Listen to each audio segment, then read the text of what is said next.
While some Singaporeans are still living in war-torn Ukraine, nearly a year since Russia's invasion. The Foreign Ministry says it remains in touch with these citizens and has explored options for them to evacuate. Well, at the same time, though, the ministry says that several others had long left Ukraine even before the war started. Lauren Ong catches up with some of those who fled the conflict. Happy birthday to you.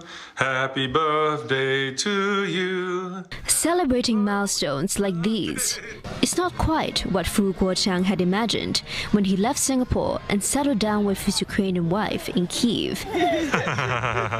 His family is now in the Polish city of Warsaw, where they have sought refuge after Ukraine descended into chaos.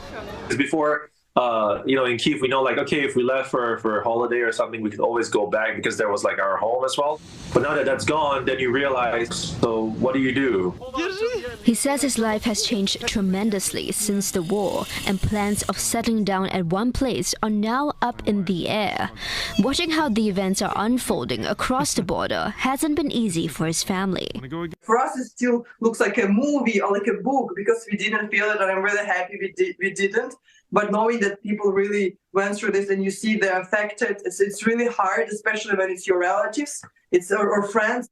Over the past year, Singapore's Foreign Ministry says no Singaporeans have asked for help to leave Ukraine, but grave concern over the ongoing conflict remains, including a travel advisory to defer all travel to the country.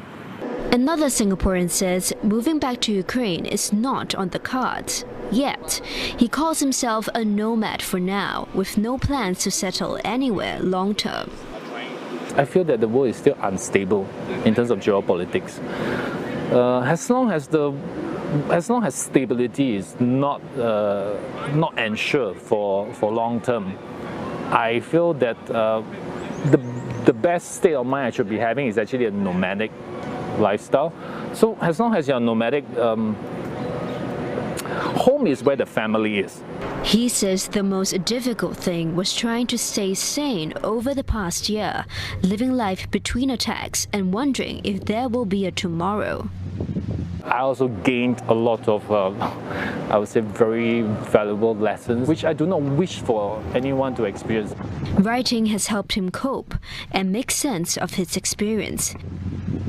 I think for Singaporeans, we have to really not take peace, stability, independence, and infrastructure for granted. I think this should be the biggest takeaway as a Singaporean. He says most modern priorities wouldn't matter when all these basics are gone.